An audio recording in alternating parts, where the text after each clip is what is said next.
Les saluda el doctor Carlos Guanilo para conversar acerca de la promoción y ascenso del personal. Este tema que lo hemos venido ya tratando en otros contextos, ahora vamos a enfocarnos en estas dos posibilidades que tienen el personal, que tiene el talento humano, para poder motivarse y eventualmente comprometerse con la organización y al final fidelizarse. Bien, respecto a la promoción y ascenso del personal, para la gestión del talento humano implica su desarrollo, valorado como el mejor motivador y fidelizador que debe aplicarse de manera justa y objetiva para evitar resentimientos entre aquellos que asumen como cierto los méritos que poseen y que no han sido elegidos para recibir los beneficios, pudiéndose perder valiosos colaboradores.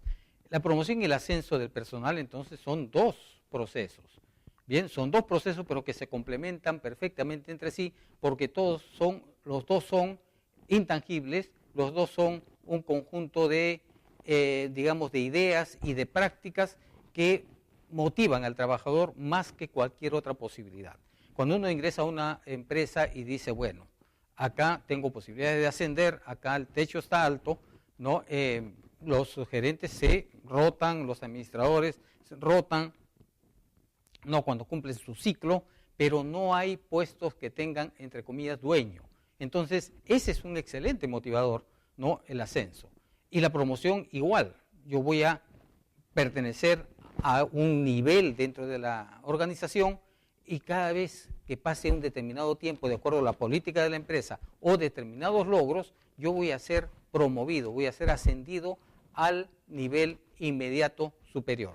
También es un excelente motivador. Entonces, vamos a hablar sobre promoción y ascenso de personal. ¿Cuáles son los temas que desarrollaremos? Los ascensos, las transferencias y las promociones. Los sistemas de ascenso, aspectos que dificultan el ascenso, la objetividad en la calificación para el ascenso y maneras de conseguir un ascenso en el trabajo. Bien, tips que finalmente nos van a dar una idea de cuál debe ser nuestra actitud preferente si nosotros queremos lograr ascender, ¿no? Y en el caso que corresponda, que me promocione. Bien, entonces decimos que el movimiento del personal dentro de la empresa, ascensos, transferencias, descensos y despidos, es una función principal de la administración del talento humano. Es la esencia, ¿verdad? Tenemos que estar pendientes de cómo está la línea de carrera, tenemos que estar pendientes que, salvo casos fortuitos, qué puestos van a quedar libres en este periodo que viene. Y en base a eso, digamos que identificar qué trabajadores pueden estar para cubrir esos puestos, ¿no? Como ascenso, ¿no? Como transferencia, ¿no? O de repente que también tenemos que bajarlos de categoría y en el peor de los casos despedir, ¿no es cierto? La decisión entonces objetiva de a quién ascender y despedir también se puede citar como una de las más difíciles e importantes que debe tomar un gerente como actividad principal. Bien, voy a ascender, eso es lo positivo, pero voy a despedir también, y entonces eso es lo negativo. No necesariamente, no, la política debe ser el despido, salvo en algunos casos cuando no quieren, ¿no? Que se acumule un tiempo de servicio y entonces periódicamente despiden al personal. Eso es ilegal, pero es una práctica común en nuestro medio, en nuestra sociedad. Hablemos lo positivo. ¿Qué cosa es el ascenso? Significa realizar funciones superiores con una mejora profesional y económica para el trabajador. Eso es fundamental porque yo puedo ser ascendido, pero me dicen, bueno, usted va a ascender, va a ser más importante, pero va a ganar lo mismo, ¿no es cierto? Pero a mí se me dice, va a ganar lo mismo, pero por producción yo les voy a asignar un bono. Y al final de año vamos a emitir acciones preferentes y yo le voy a asignar a usted, le voy a dar una bonificación con alguna acción preferente. De tal manera que en el ejercicio subsiguiente usted va a tener su sueldo, va a tener usted sus bonificaciones ordinarias y va a tener usted las regalías por esas acciones. Entonces, ese es el estado ideal, ¿no es cierto?, en el cual las personas ascienden, pero van a tener una serie de motivadores que al final, de una manera u otra, sean convertibles en dinero. Los ascensos justos y acertados pueden ocasionar algunos problemas, porque hay personas que se van a frustrar, vamos a ser nosotros técnicamente lo más equilibrados posibles cuando ascendemos, pero solamente puede ascender uno, quizá por categoría, y entonces el otro que no asciende, que está en la cola, va a tener que seguir en la cola hasta que pueda desarrollar mejores competencias que el que acaba de ascender o ocupe su puesto porque ya se retira de la empresa. Un problema fundamental en el ascenso es que los que no ascendieron sienten resentimientos que pueden reducir su productividad. Estos resentimientos es parte, ¿no es cierto?, de las expresiones humanas, del comportamiento humano. No lo podemos limitar, no lo podemos eliminar. El resentimiento nace, ¿no?, con el ser humano. Y entonces espera, ¿no?, algún acto de injusticia para expresarse el resentimiento. ¿Y cuál es la actitud de alguien que está resentido porque no es ascendido? Simplemente baja, ¿no?, su productividad. Ya digamos que ese comportamiento positivo que era fidelizarme con la empresa se va perdiendo poco a poco, porque yo estoy sintiendo, ¿no?, como trabajador afectado, que todo el mundo recibe algún tipo de bonificación y yo no recibo nunca. Eso entonces es un aspecto importante, ¿no? Y como estrategia, manejar bien el ascenso de la manera más justa, de la manera más equilibrada, ¿no?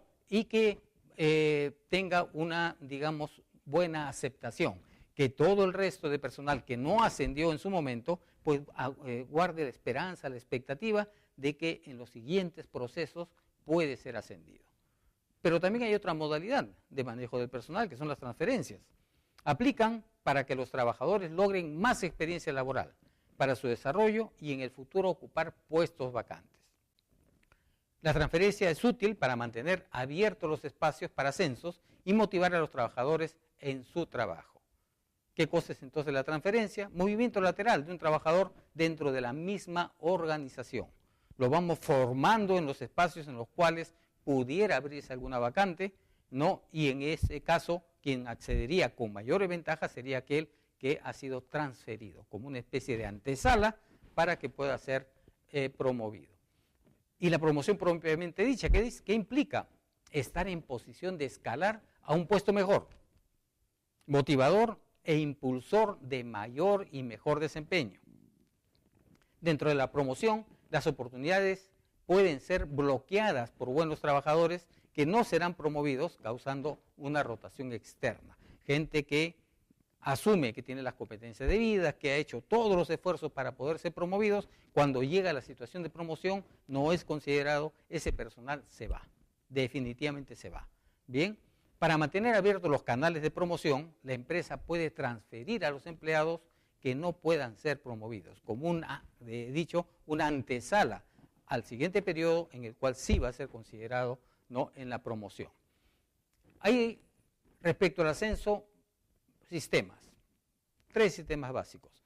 Yo asciendo por antigüedad, personas que trabajan por política, ¿no es cierto?, de ascenso, personas que pasan 25 años ininterrumpidos en la empresa, yo voy a ascenderlo al puesto inmediatamente superior. Bien, y eso va aparejado, obviamente, a una escala diferenciada de remuneración. También puede ser que por política igual de empresa, yo no tome en cuenta mucho la antigüedad, como dicen, la antigüedad es clase, pero no, yo no tomo en cuenta la antigüedad, tomo en cuenta los méritos. Y entonces, si es una sociedad meritocrática, yo voy a tener que utilizar, antes identificar los méritos de nuestros colaboradores y el que sea más meritorio, no más merituoso, ese es el que debe ser ascendido. Y simplemente por designación, porque la persona es pariente, porque la persona es amigo, porque la persona lo ha recomendado a alguien muy importante, pero es eficiente, entonces yo lo asciendo, ¿bien? De mutuo propio. O sea, yo digo, no, esta persona amerita, porque durante todo el año no ha sostenido su lealtad, no ha representado a la empresa en distintos aspectos, ¿no? Y ya yo ascendí a los que debiera ascender por méritos o antigüedad. Entonces yo lo designo, ¿no? No puedo tomar el estilo o el sistema de antigüedad, tampoco el de mérito, pues yo lo designo, ¿no? Es una decisión personalísima de designación. Por antigüedad, lo que se llama escalafón ciego, para dar un poquito más de contenido. El sistema considera la antigüedad, siendo los años de servicio lo único para los ascensos que puede tener valor. Reduce la rotación de personal hacia afuera, una mayor estabilidad al saber que tendrá que ascender sí o sí. Lo dije hace un momento, la antigüedad es clase, no siempre, pero en los sistemas de ascenso por antigüedad esto sí tiene validez plena. Enfría el sistema de ascenso por antigüedad todo estímulo por mejorar y se coloca a veces a ineficientes que llegan a ser viejos pero que no han aportado nada importante a la empresa. Ahí crea un poquito de rechazo. Cuando el sistema de ascenso es por capacidad o méritos, las personas que realizan bien su trabajo son promovidas a puestos de mayor responsabilidad. Puestos de trabajo con cambios definitivos y de mayor cualificación. Y se asciende hasta el máximo nivel que corresponde a la competencia. Bien, porque es por méritos, es por capacidad, ¿no? Ese es el sistema meritocrático que no aplica en el Estado, pero que debiera aplicar en el Estado. Y que en el ámbito no privado aplica, pero también no con algunas restricciones. Bien, algunas restricciones. En la actividad privada lo que importa es la renta y alguien que me ayude, ¿no es cierto?, a través de su capacidad y de sus méritos, a incrementar mi renta como empresario, pues yo estoy feliz y lo tengo que conservar a ese trabajador. Y entonces lo ascenderé por esas características, por sus propias capacidades y por sus méritos. Y también, como les dije en su momento, ¿no?, por libre designación, porque a mí me parece, ¿no?, se escoge para cubrir cargos de confianza de la empresa. Se puede dar cuando el capacitador no ha formado empleados de nivel anterior que no demostraron en su momento ser aptos. Hay que mejorarlos. Y una vez que los mejoro, no le completo las competencias que le faltan, si es que tiene la permeabilidad, ¿no?, y la vocación a aceptar los cambios, definitivamente yo lo voy a preparar para que tome una determinada posición mejor que la que tiene ahora. Y las preferencias pueden afectar a los demás trabajadores. Aspectos que dificultan el ascenso, ¿no?, que son restricciones para el ascenso. La ausencia de procesos técnicamente estructurados, cuando se hacen a dedo, ¿no es cierto? Se hace una simulación, ¿no?, de una, por ejemplo, evaluación de desempeño para ascensos, ¿no?, por méritos. Y pues alguien por ahí ya sabe cuáles son las reglas y cumple con todos los requisitos, ¿no? Ya eso es ex profeso. Otro aspecto que dificulta el ascenso es la tendencia a no ser objetivos en la calificación. Me parece buena gente, me parece bien, es un tipo bueno, ¿no? Y entonces vamos a calificarlo de mejor forma. No somos objetivos, estamos dejándonos llevar por susceptibilidades, ¿no?, y por subjetividades. Otro aspecto de que dificulta el ascenso es los reducidos periodos de prueba. Bien, periodo de prueba muy pequeño, ¿no?, precisamente para que el trabajador no haga méritos, digamos, laborales, para que pueda ser contratado a tiempo indefinido, según la ley. Entonces, los reducidos periodos de prueba dificultan mucho el ascenso. ¿Por qué? Porque todos están en proceso, no hay nadie consolidado. Y otro aspecto que también dificulta el ascenso, que le pone trabas, es el ausente o ineficiente adiestramiento, ¿no? Si no está la gente preparada, si no está capacitada, si no estamos desarrollando competencias en ellos, entonces se va a presentar, ¿no?, el reclutamiento, ¿no?, se va a presentar la evaluación para el ascenso por otro lado, y yo no estoy en esa lista, ¿verdad? No estoy en esa lista. ¿Cómo encontramos la objetividad en la calificación para el ascenso? Desde la selección, ¿no? Tenemos que preparar gente, no para hoy día, tenemos que preparar gente para el futuro. No olvidemos el enfoque estratégico. Bien, es pensar para el mañana. Entonces, desde que yo selecciono, ya tengo que ver las competencias que pueden ser incrementales a partir del ejercicio práctico del cargo. Calificar sus méritos, no solo las cualidades son importantes, hemos hablado de la calidad personal, ¿no es cierto? Eso es una cualidad, pero puede tener muy buena calidad personal, pero tiene déficit, ¿no?, en el manejo de las operaciones. Y entonces no es que tenga yo que ascender a uno en particular aunque le falten piezas, no. El ascenso tiene que ser para aquel que cubra los requisitos. Otro aspecto que nos muestra objetividad en la calificación para ascenso es la estandarización de las pruebas para candidatos. Un solo tipo de pruebas. Podemos corrernos el riesgo de que esa prueba no esté bien diseñada, que no esté validada, ¿no? Y entonces la prueba puede ser que no nos dé un resultado homogéneo y creíble. Pero si lo aplicamos a todos, si hay un error, corre para todos, ¿no es cierto? Entonces, una forma de estandarizar la prueba de candidatos no es un solo examen, por ejemplo, un solo formulario. Otro aspecto que le da objetividad a la calificación para el ascenso es preferir al más antiguo. Es una de las posibilidades, ¿no ¿no es cierto?, para el ascenso. También seleccionar a los mejores calificados, eso es la meritocracia. Y también ampliar los periodos de prueba, de tal manera que el personal no esté, ¿no?, en el momento que estamos haciendo la calificación para el ascenso, con 2 o 3 meses de permanencia en la empresa. Algunas maneras de conseguir un ascenso en el trabajo. Crear una reputación sólida. Cuando uno crea una reputación sólida, la gente no duda 2 veces, ¿no?, para poder darnos nuestros créditos y para poder evaluar positivamente nuestras competencias, ¿no?, y nuestra, digamos así, performance, nuestro desempeño. Crear una reputación sólida es bueno, es muy difícil crear una reputación sólida, ¿no?, y es muy difícil sostener en el tiempo la reputación sólida. Por algún motivo, somos un país, hablando de nuestro país, en el cual reina el chisme, por ejemplo, el murmullo, y al mejor, digamos, trajeado con reputaciones, ¿no?, al más transparente, le encuentran cualquier cosa y la malinterpretan y le dan, ¿no?, otra connotación, y entonces la reputación que tanto construyó, ¿no?, o que tanto significó construir, pues se va al tacho en una. Después, para conseguir un ascenso yo tengo que ser mejor que el resto. Eso es absolutamente incuestionable. Yo tengo que ser mejor que todos para poder aspirar con, digamos, un alto nivel de probabilidad el ascenso en mi trabajo. Construir una buena relación con el jefe. Es importante, no es determinada, no es determinante, pero sí va a tener su influencia porque el jefe va a participar en la decisión del ascenso, ¿no? Otra manera de conseguir ascenso es practicar la planificación personal, algo que yo siempre he recomendado cuando tratamos temas de planeamiento estratégico. Yo digo siempre, ¿no?, todo el proceso integrado de planeamiento estratégico con sus 4 etapas, apliquen ustedes en su propia vida, planifiquen su vida, de tal manera que nada va a ser difícil encontrar. Después, la integridad es fundamental para el ascenso, hacer lo que dice que se va a hacer, eso se llama integridad. Es uno de los valores más importantes, ¿no?, de este siglo, ¿no? Y entonces, si yo quiero ascender en el trabajo, lo primero que va a exigir, ¿no?, el dueño, los accionistas, los directivos, el gerente, es que yo sea íntegro. Repito, que haga lo que digo que voy a hacer. Yo voy a ser un buen trabajador, no puede ser de otra manera. Yo voy a ser honrado, no puede ser de otra manera, porque si no dejo de ser íntegro. Yo voy a desperdiciar lo mínimo. Yo tengo que hacerlo, no solamente de boca para afuera, tengo que cumplir con lo que yo digo, tengo que ser íntegro.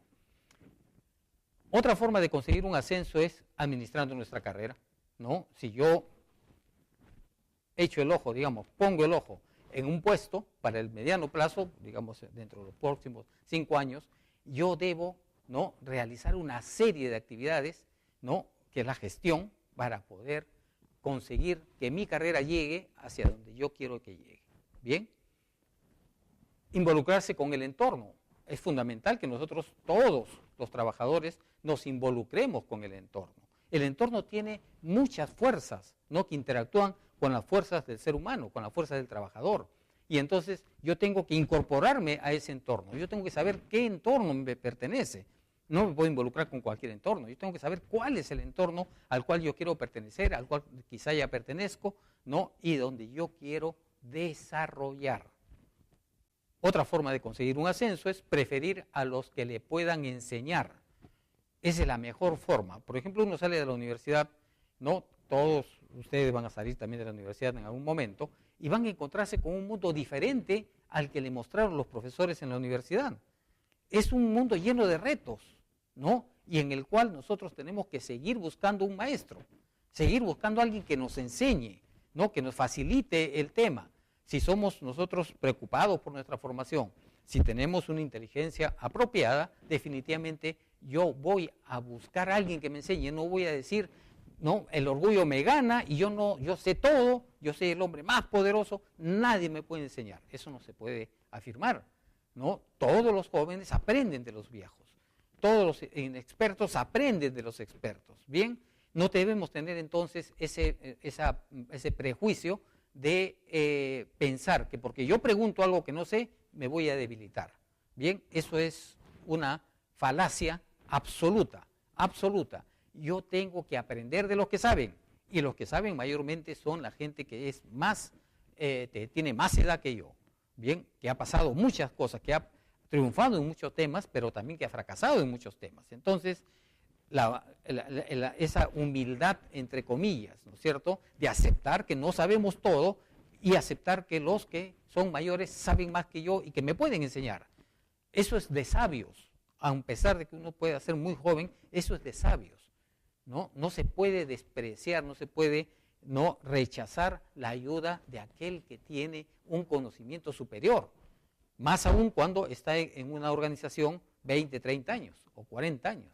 Bien, eso hay que respetarlo de todas maneras y tratar de entrar en esa vida, ¿no es cierto?, para que nos enseñe y nos facilite el camino. De repente, igual como sucede en el benchmarking, en poco tiempo yo aprendo lo que ese señor le ha costado acumular durante 20 años y comienzo a partir de su experiencia, comienzo a incrementar yo, ¿no?, mi performance, mis rendimientos con mi propia experiencia y mi propio conocimiento. Voy a ser grande, ¿no es cierto?, voy a ser importante.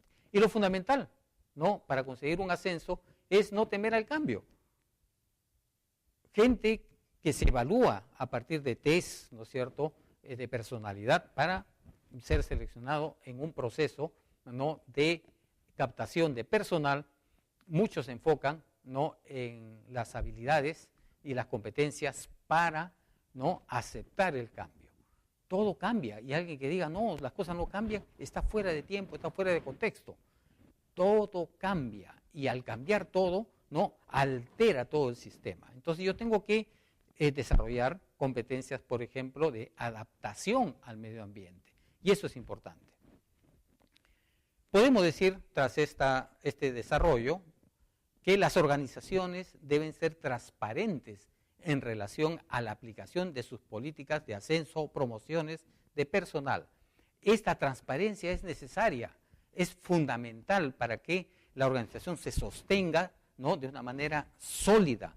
Pero si yo voy con ambigüedades, si yo voy con preferencias, ¿no es cierto?, me olvido de los reglamentos, me olvido de la ética y digo, bueno, esta persona pues es una buena persona, yo quiero que ascienda, o es mi pariente, o es mi amigo, o es hijo de mi amigo, ¿no?, me lo han recomendado. Entonces, el que a uno le recomienden a un personal, a un talento humano, eso es bueno, pero nosotros tenemos que exigirle más que aquel que no entró por, por selección directa, ¿no? Tengo que sacarle el mayor provecho para que lo que le ha dado la vida como diferencia se valide en el campo, ¿bien? Porque cuando se implanta un rígido sistema de promoción por antigüedad, el personal joven y de talento se siente bloqueado en sus aspiraciones, siendo necesario que se acentúen los procesos, ¿no?, adecuados del flujo de personal para enfrentar eficientemente los cambios. Les recomiendo leer Gestión Auxiliar de Personal, ¿no?, de Cabello, del año 2017. Es un libro muy bonito y un libro muy reciente. Simplemente, gracias.